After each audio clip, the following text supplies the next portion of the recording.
Yeah, I've suffered from a panic attack in the past, a mental health issue. I went through a bit of a rough patch about 5 years ago where I started feeling completely overwhelmed by work and life in general. I definitely think that you can train mental health to be more resistant to challenges that may come up. Welcome to Season 3 of It Can't Hurt to Ask, the podcast where we dive into all your health and wellbeing questions and concerns. I'm Bo, and I'll be your host this season, all about men's health. We'd like to acknowledge the traditional custodians of the land on which we record. For us, it's Meanjin, the land of the Yagara and Turrbal people. In this episode, we're discussing the idea of mental fitness and ways that men can support their mental health and even navigate through tough periods. We know mental health is key to our overall health, but it can be hard to sort through all the noise around how to approach improving it. This episode talks about mental health and suicide. If you're struggling with your own mental wellbeing, we've put information on how you can get support in our show notes. Our guests today are Sam Morgan, a clinical nurse, and Matt Wall, a senior exercise physiologist, who both work in mental health at Ipswich Hospital. Sam and Matt will share some meaningful and achievable actions that you can take to improve your mental wellbeing and deal with the difficult times better. Sam and Matt, thanks for joining me today. Thanks for having us. Great to have you here. I think best place to start, let's talk about us as a society. We're starting now to properly understand that male mental health is a key focus, but it's taking a long time. So can you talk about the barriers that we're facing with that? Yeah, for sure. I think the biggest thing straight off the bat is probably the stigma factor, societal expectations and how they weigh on men, probably weigh on men differently to how they might weigh on women or how men might interpret what society demands of them. We have to talk about the Aussie bloke stereotype. I mean, who is the Aussie bloke? The Aussie bloke, to me, is a provider. It's that stoic, get on with it, don't talk about your feelings, don't talk about your emotions, and just get on with things, which is probably a little bit deleterious to men's mental health. I know that phrases like man up tend to perpetuate those harmful stereotypes, and for me, it also instills a fear of judgment that, oh, okay, if I'm not manning up, if I'm talking about my feelings, then does that make me weak? Yeah, people can experience it like that. But sometimes people just may not have the words to describe what they're going through, what they're experiencing. Yeah, 100%. I feel like when we're trying to reinforce that macho Aussie bloke stereotype, what's it doing? It's kind of suppressing emotion, right? It's kind of pushing emotion down. And I feel like what might be the result for men in particular is that when you suppress that emotion over time, there's a build-up and you find that there's men seeking help only when things get to a crisis point, as opposed to experiencing a red flag. I should probably address it early on. I think it's quite, from just a human perspective, it's very natural for us to want to avoid distressing things. It's kind of against our nature to go towards something that is distressing us, right? Yeah. We avoid many things. Suppressing emotion and that avoidance is just one of those things. Sometimes we work in that denial space. I say, hey, everything's fine. I'll be right. She'll be right, mate. And so... Aussie bloke. Yeah. We see that across research and from our clinical experience that when people suppress emotion over a long time, it doesn't just make their mental health worse, but it also causes a lot of physical health issues down the track as well. Yeah. And the numbers don't lie, Maddie, either. Like the whole suicide, depression, anxiety being so overrepresented in men, and suicide being like the biggest risk factor for death for men aged like 18 to 44. Fact check me, 15 to 44. Yeah, I think the numbers speak for themselves. I also think that on that, and it might be on a bit of a tangent, but when we're looking at disorders like anxiety and depression and suicide, that men don't always have the language to speak about these mental illnesses. So I feel like being able to mindfully label emotions, label what we're feeling, I feel like that's a step in the right direction to address the whole mental health dilemma. So I think that's a very good point about that explosion phase.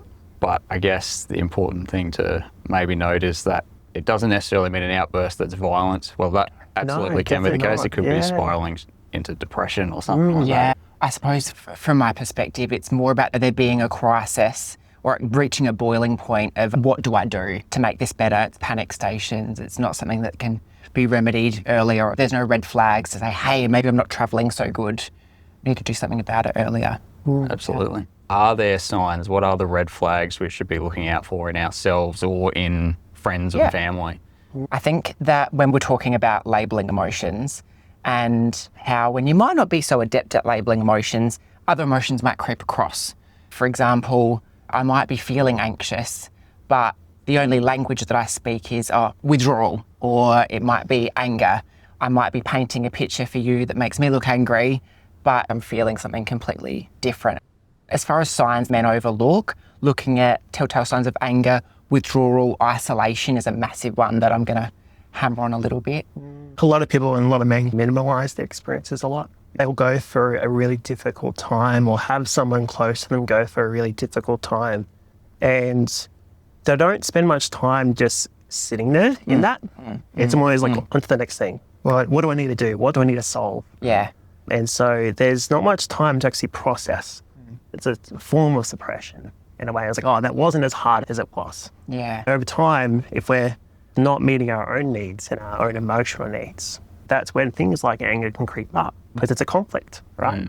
No, I can go on the money, Maddie. And I feel like sometimes being able to adequately label our emotions or being able to emotionally regulate, flip back to that Aussie bloke, Aussie macho bloke, it might be perceived as being weak, being able to label your emotions in a way that's not anger or... Yeah, I think it's important to note emotionally regulating is a key way of dealing with things, but you don't want to keep it all in. That doesn't mean not acknowledging feelings, doesn't mean never feeling rubbish. Like you said, that's how you end up at a point where you explode or implode. Yeah, and emotional regulation is like the absence of emotion, right? It's about acknowledging and working with emotion. We can work with emotion and not have a label for it. They might feel like, hey, I feel overwhelmed. And that could be anxiety underneath that. But if we're not sure it's anxiety, I can say, hey, overall, I feel quite overwhelmed right now. I'm not sure what to do. And sometimes when there's things like that we can't control, especially for men, we drive a lot of our, stability on the ability to have choice, have autonomy. So if there's a lot of things that are feeling overwhelming that we can't control, and funny enough, emotions and our thoughts are not something we can control, right? We're constantly responding to our environment, what's happening around us, what's happening at home, what's happening at work. With the red flags and things that might, be able to tip you off, it often stems from a situation or a change, maybe. Can you talk more about that? Yeah, I feel like there's a certain degree of predictability with destabilising stressors or social stressors, different times in your life where your stress might peak, that you might be more at risk for mental health deterioration. I think arguably a good deal of mental health admissions to hospital around those times in life where things get a little bit hard, big events that we don't necessarily anticipate, like loss of income, especially for men, because if you're reflecting on the stereotype, you're the breadwinner, you're meant to be providing. If you can't provide, then what is your purpose? So loss of income is probably closely connected with a loss of identity for most Aussie men. Big times like even just moving house, relationship breakdowns is another big one. Anything that's going to make you question your identity, question your ideals, and start to influence your mental wellness. Yeah, and I guess from my personal experience being a father as well, that's a big change. Both not just having a toddler or a baby to look after, but as they grow up as well. And the changes both in what they're doing, who are constantly changing, and we're trying to keep up with them, whilst trying to keep up at work, try to keep at home, and keeping our friends and our social relationships up as well. It's a lot to do. And a lot of men can feel like this. It's just a lot. And sometimes when they're not feeling great, they can feel like a burden on others or their family. It's like constant kind of conflict as well. That feeling of a burden onto others, sometimes that can be a barrier from opening up to exploring getting help. Again, if we work with that stereotype of providing and always doing stuff, then if they feel like they can't do that, it can be a bit of a conflict. Having one child, a few children, whatever that might be, and trying to support their dreams. And sometimes we have to sacrifice bits of our own. We do that willingly, but there's always a cost to that. I think red flag's good terminology. Just be aware that there are times when things might be a little more tough. And I guess that also when things change or when things are stressful, it's easier to let looking after yourself go. 100%. You've got to be doing your self-protective things. And we can still experience, in good situations as well, like anxiety. So say if you go to start a new job, It's a good thing, but we can still really feel very anxious. Those feelings can pop up in both positive and, I guess, what we call negative situations. And so it's be mindful of recognizing in both. Good to know. Let's hear from a young Queenslander. Hi, I'm Kai. I'm 22. I think men have a hard time reaching out for help when they're struggling just because men typically are portrayed to be quite stoic, and it's just a part of being a man to not really be in touch or really care about your feelings and not care and just be confident and be outgoing regardless of what's happening and just, be a man. So I guess, do you have any advice or any reaction to that kind of situation? Yeah, don't suck it up. Don't suck it up. Advice. That's not the method. I'd suggest that, like, we can talk about societal change all we like. Can we really affect that? Not always, not as an individual. I think it's important to acknowledge how we interact with what society tells us we should be doing, especially when it comes to negative stereotypes. For me, you've got to give a plug to grind culture, the idea that you just add more and more and more. The more that you do, the more that you provide, the more successful you are, the better human that you are. Stress and burnout are not things that men typically consider, are comfortable talking about, or are comfortable seeking help about. Yeah. And sometimes if it is building in that kind of grind culture, you start to lose the enjoyment in the moment kind of thing as well. Yep. Because we're always worried about what's next. Or if we haven't done something quite right, then we're worried about that in the past. And so we get stuck, right? Both in the future or in the past. It pulls us away from the present moment. So sometimes when that's happening, say if we had a big day at work, you go home trying to spend quality time with your family or your friends, and we're not there. We can't control necessarily how societal pressures are on us, but we can recognize that they are on us and how we can respond to them. Yeah, absolutely. Without sounding terribly cliched, sometimes less is more. Yeah, Sometimes it is. For sure. Sometimes it is. Jump off the hamster wheel for a little bit. And I think that culture leads into isolation as well. When you're so busy in that rat race trying to provide and succeed, it's isolating you from what's meant to be nourishing you, and that's your relationships with other people. We know that isolation drives disconnect and causes a lot of harm for men's mental health. It contributes to risk of suicide, depression, anxiety, for sure. And feeling lonely amongst people. We are social creatures. And so if there's a lot pulling us away from connecting with people, we are going to feel disconnected. And we're not going to get in both ways of those kind of interactions. They're not going to have that same quality.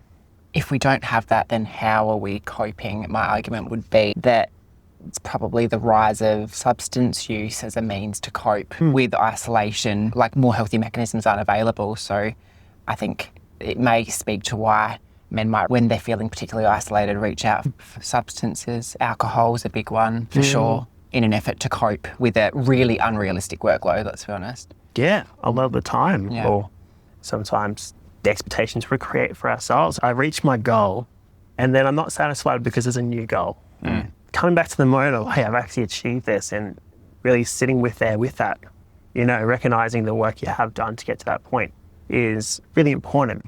So you don't need to suck it up. Yeah. You don't need to suck it up. That's the answer to Yeah. I think with everything we know, it is ridiculous that we as guys feel the need to harden up or suck it up for whatever the pressure may be, whether it's the mindset, the grind set. So I guess talking about ways of allowing ourselves to be vulnerable or things that we might be able to do you think there are ways that we can overcome those societal pressures? Many different ways. We can only control what we do. It's important to distinguish the difference between grind culture and being resilient. Grind culture is all about go, go, go and avoid, avoid, avoid. It's about just doing and not thinking about anything else. Resilience is about recognizing what you're going through, being aware of it, engaging in that. And there's the other way of going, hey, this is a lot right now. I have a goal. How am I going to make my way through this? Do I need support to get through this? Rather than asking support when I'm flat as anything, how do I ask for support so I can do this with someone? Yeah, absolutely. I think resilience is incredibly important, and it's good that you bring it up because it's not something that you can easily teach. It's not something you can just take a supplement or whatever. I guess it plays into the idea that mental health is mental fitness, and it's something you actually need to build and develop rather than just having it or being good or bad.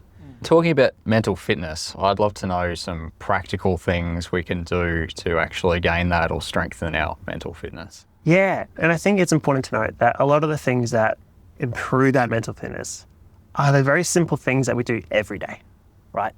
Not just the going to therapy, even though that's great. The simple things that we do every day. How often do we move? How do we move? How do we eat? How's our sleep? How do we hydrate? And how are we connecting with those around us as well? In our social connection, how are we being mindfully present in what we do? So to expand on that a bit more. Yeah, please do.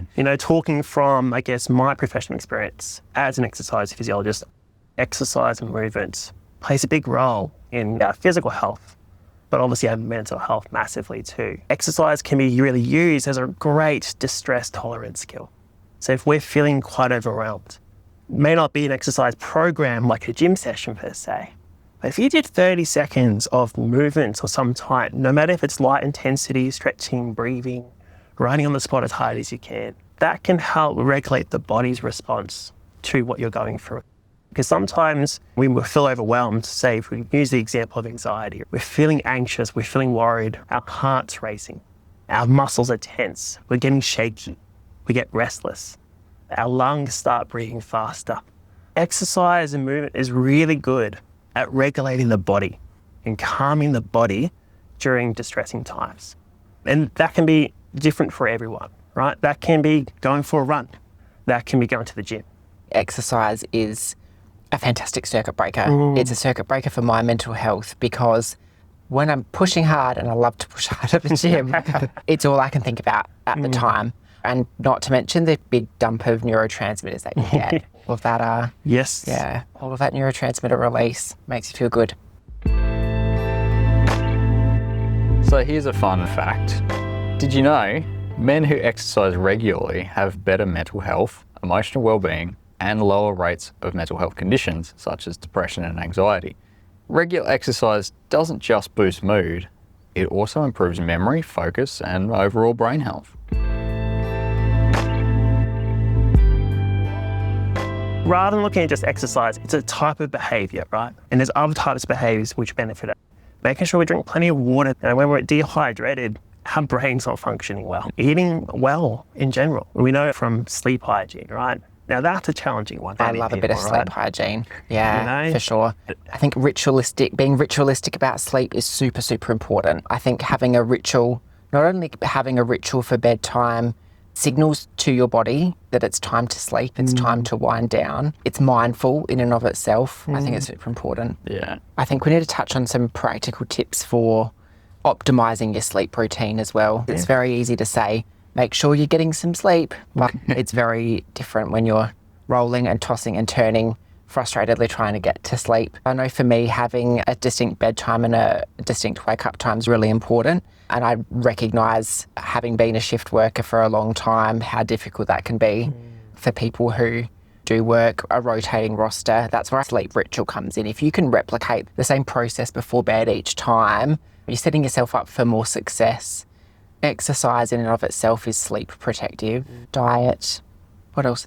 I have to give a little plug to AI here as well, because as far as sleep hygiene goes, saying to ChatGPT, give me an evidence-based 5-step sleep hygiene toolkit.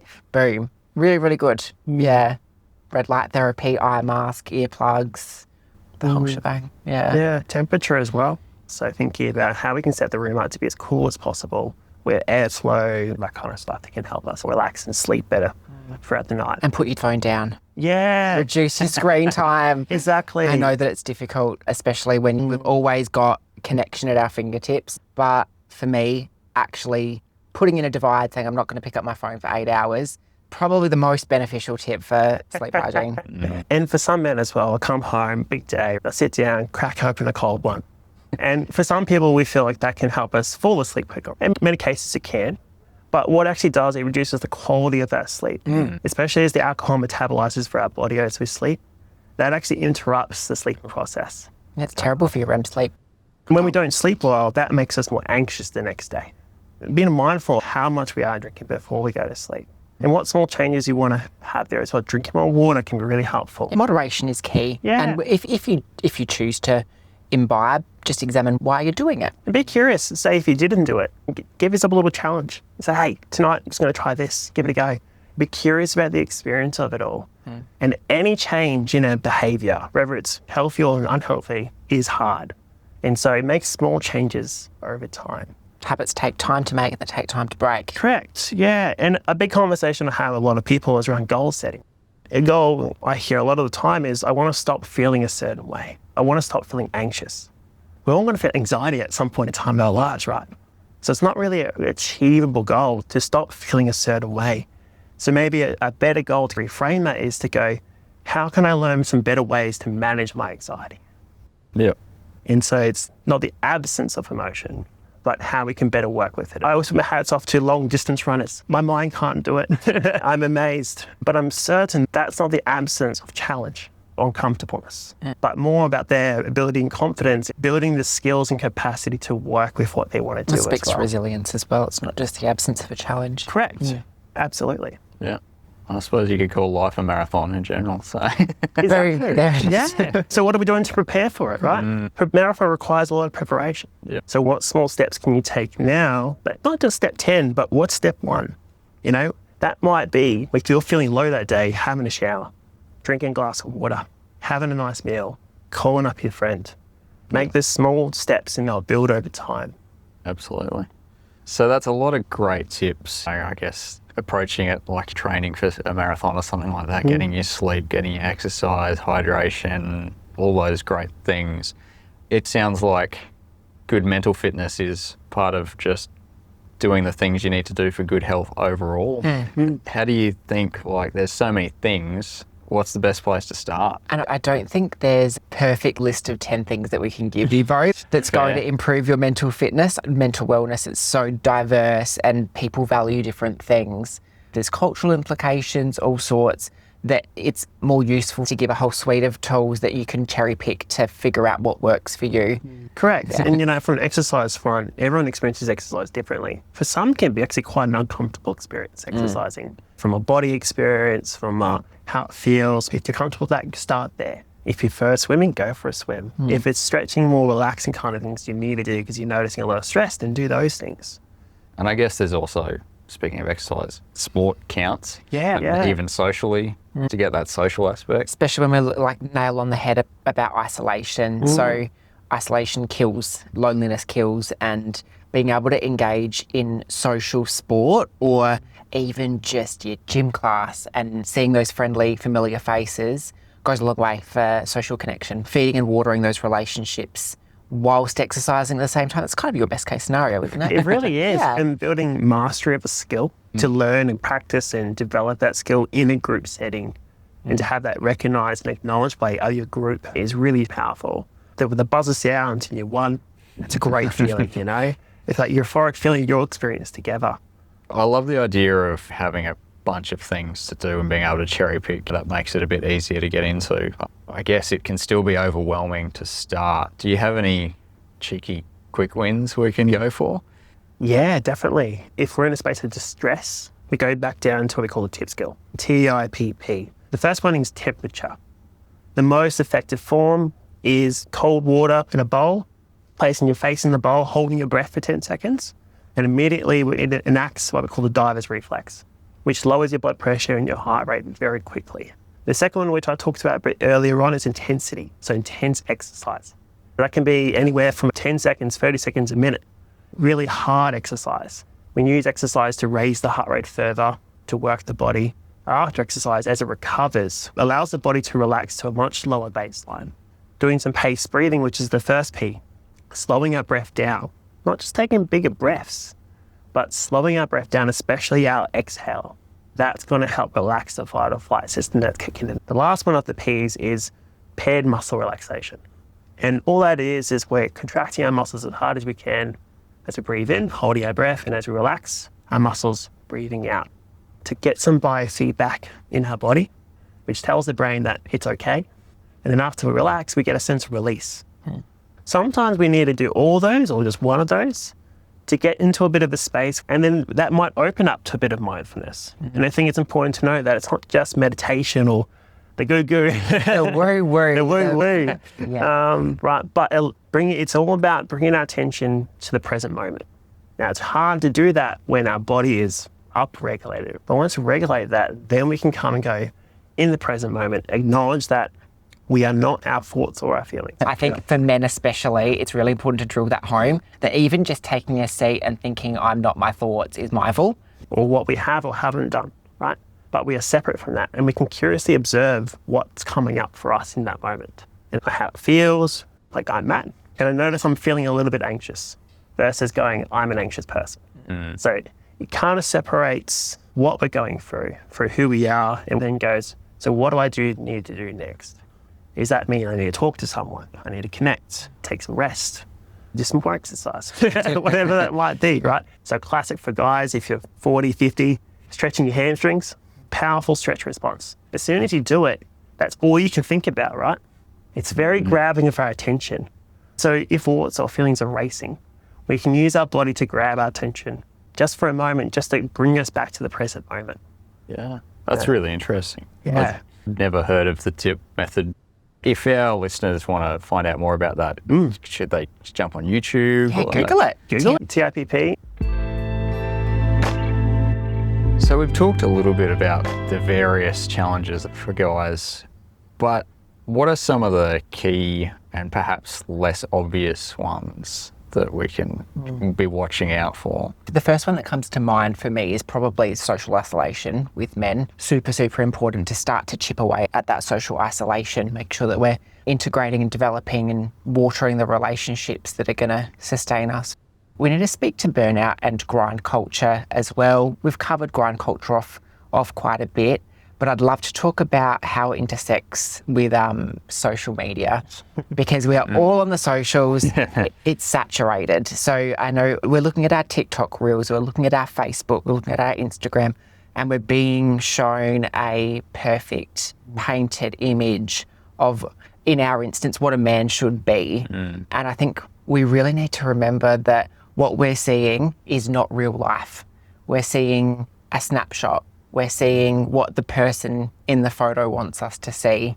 It goes to speak to those unattainable standards, unattainable beauty standards. Oh, he's got an 8-pack, I've only got a 6-pack. His skin's perfect, mine's not. What's going wrong? What am I doing wrong? How can I do more? And it just feeds into that grind culture of adding more and more and more and feeling more and more empty, which is no good at all.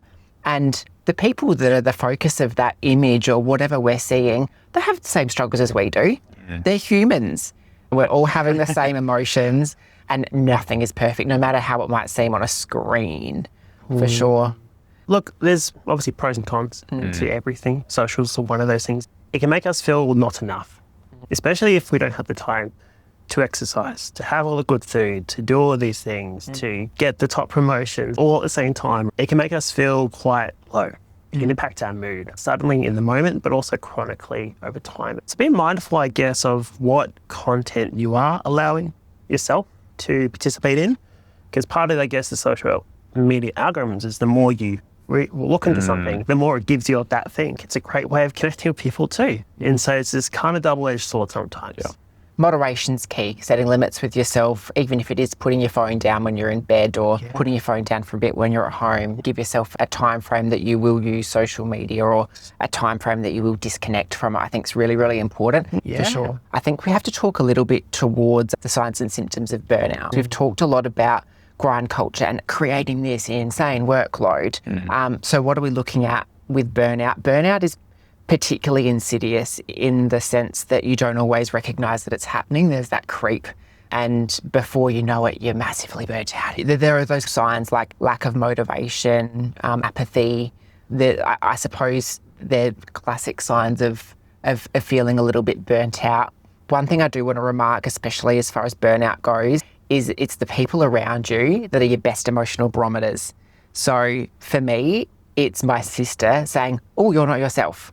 It's the people who love you and know you well that are often the ones that'll pick up on you not being yourself before you even know yourself. Yeah, and from a physical point of view, you might feel like the normal things day to day, they're not changing, but they're just getting harder to do. Or you have to give more and more just to do the same amount of work.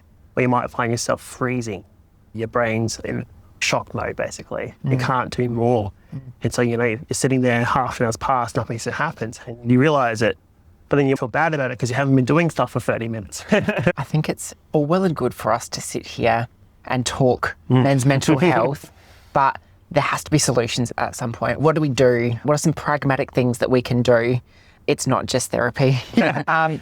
Therapy is really important, don't get me wrong. Absolutely. I think therapy has its place, without doubt, but therapy can be unattainable for some people. Therapy can be expensive. There's stigma, especially for men and in male-dominated fields, putting their hands up and saying, hey, I need therapy, I need help, engaging employee assistance programs.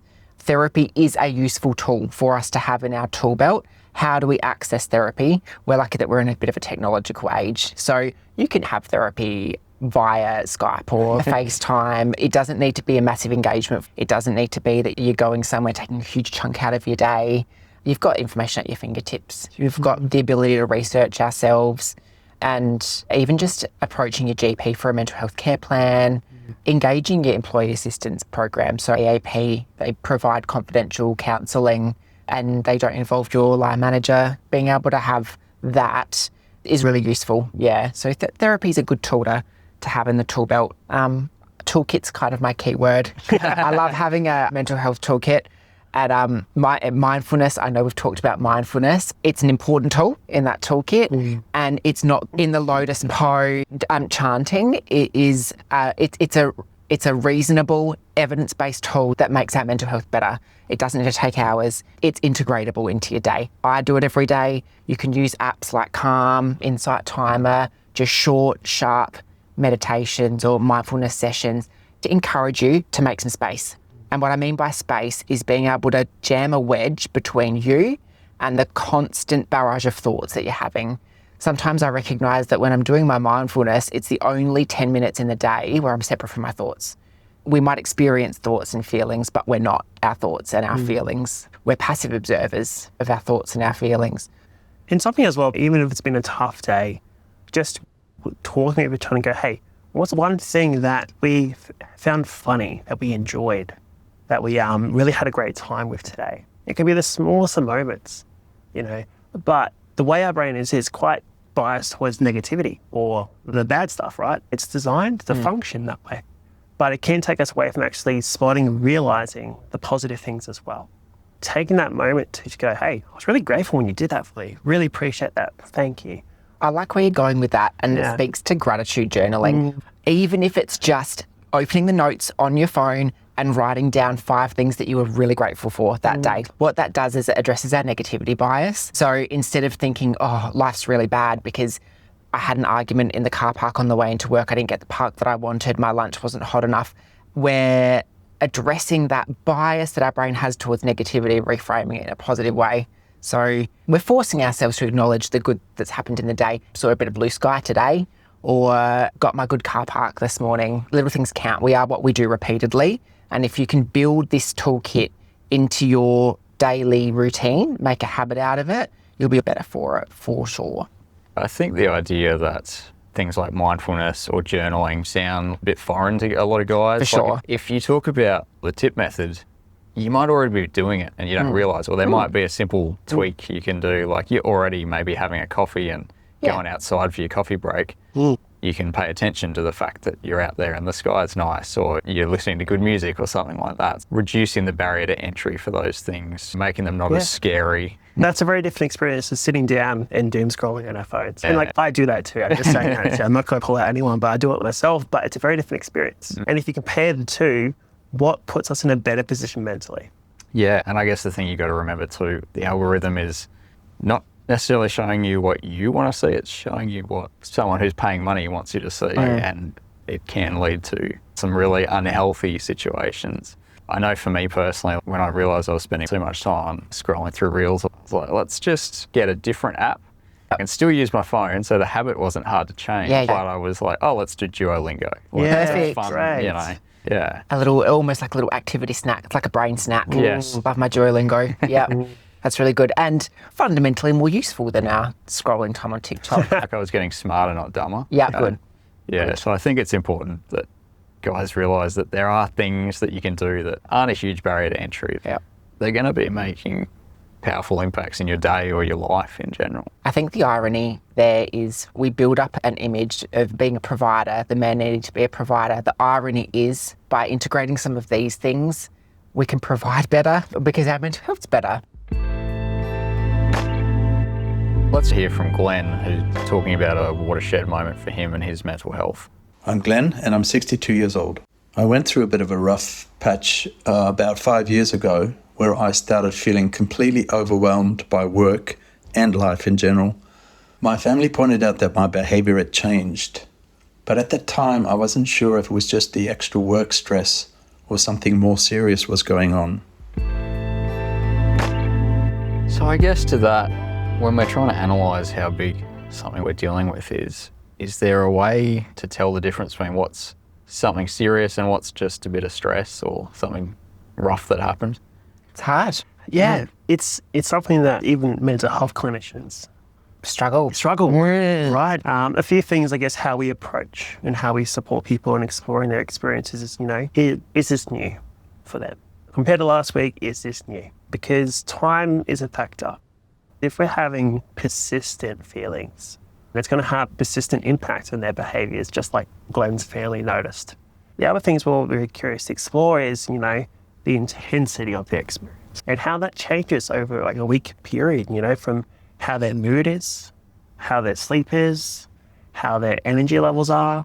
They might be experiencing anxiety amongst that as well, to see how that changes the intensity. If there's particular times in the week that we're quite intense in our experiences of stress or anxiety or our mood's low, then that gives us more information around what might be happening around that time. Clinically, we call them neurovegetative symptoms. So monitoring symptoms like apathy, feeling flat, not feeling motivated, not deriving pleasure or joy out of activities. It's important to catalogue it over time to see if there's a pattern.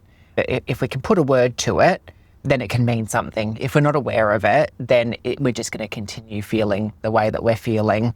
For us, clinically, it might be talking to the family members for collateral, but we can do the same thing for ourselves. Being able to acknowledge and talk to our loved ones, our family and friends, they can be our emotional barometer and tell us when things might be up, when we might not even be aware of it ourselves, for sure. I think another important part is if what we're going through is impacting our behaviours, if it's meaningful behaviour, such as social connection, our occupation, things that are valuable to us, if we're pulling away from the things that are most important to us, that's a big sign that something's not quite right. There are some bigger red flags you're talking about, Maddie, like that danger zone of social withdrawal, withdrawing from the activities that we really derive joy from. A lot of the time, they're those red flags that get us a little bit nervous, especially when it comes to suicidal thoughts, rumination, anxiety. These are things that you might not always be able to fix by yourself. Being able to acknowledge when it's happening, pick it up quickly and reach out for help, know where to go for help, becomes of prime importance for sure. Speaking of help, where do we reach out for help? In an emergency, we know we've got 000, pretty cut and dry. We know that we've got MHCall. MHCall is a free service you can call and connect with the acute care team of your closest mental health service, and they can give you advice over the phone, even if that advice is watch and wait or present to the emergency department. Really good value. There are places like MHAIS, Beyond Blue, lots of different community organisations that specialise in men's mental health that can give you solutions or point you in the right direction. But really want to encourage, if you're listening and you're not in a great space, it's always okay to ask for help. It's not weak to speak, No, for sure. definitely for not. Sure. And that's the strength, really. You're taking the courage and go, hey, I'm not in a good space. You're going to be fundamentally more productive if you address it, just like you would address pancreatitis. You wouldn't do it with any other illness, so why do it for a mental concern? Yeah, that makes a lot of sense. Although it can be hard for guys in the first place to get to a doctor or anything like that when you do have a serious condition. Yeah.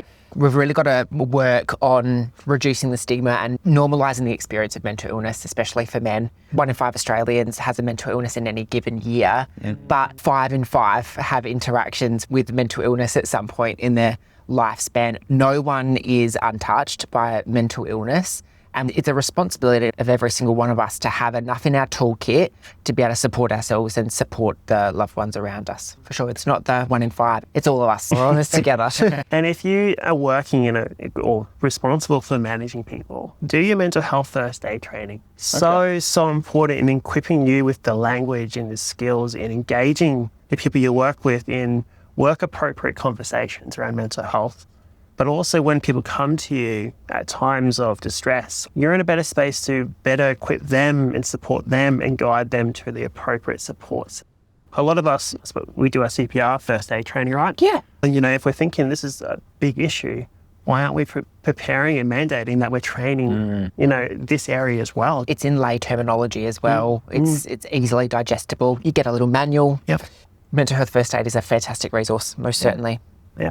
Great to know about stuff like that that's out there that, might just not be circulated or mandated. So, because I think one of the easiest ways for guys to give support or seek support is just to connect and, like you said, paying attention to the behaviours of others and just knowing if they're not maybe feeling or looking that great or behaving a little differently, I think is very key, because it is hard to reach out and it is hard to also offer help. On either side of the coin. I think that's something we've all got to get better with. Finding a behaviour that works, whether it be going and playing sport or taking your mate out for a beer, or maybe I shouldn't recommend beer, but a meal or whatever works to help ease that conversation. And sometimes you're not going to fix it straight away, but at least you might plant the seed. Exactly right. And you're working on that. I think we talk a lot about safety nets and safety planning. And by doing that, you're working on that person's safety plan. You're not only taking them out for a drink, allowing them to ventilate, feel heard, raise any concerns, but you're also saying, hey, I'm here to listen if things get bad. And we know that if we're more prepared, prior preparation, right? If we're more prepared when things do get really bad, it makes it easier to climb out, for sure. And if you are aware of more information around this situation, many of the pubs we've been may not be the most appropriate places, right? So context matters in that kind of decision making too, because sometimes alcohol is a big factor to a lot of core mental health in men. And so in being mindful of just making space for them, being there for them, that can mean the world to them. It's not about solving their issues. Even from a therapist's perspective, we're not trying to solve their issues. We're trying to help support them, to work with them and through them. Yeah, what's a meaningful life? That's the aim of the game. There's not necessarily a cure for mental illness, but we can help you to achieve a meaningful life. Yeah. All right, so I think we're just about at the end of our time. For all our listeners, myself included, can you give us one habit that you would love for us to take away from this chat? Just one thing. Yeah. Easy. You need to prioritise connection. Even if what that looks like for you is reaching out 10 minutes a day, family member, a friend, a trusted colleague, someone who's going to support your mental health when things get tough. Look at it like a house plant. You need to water the relationships that are going to serve you, and it's reciprocal.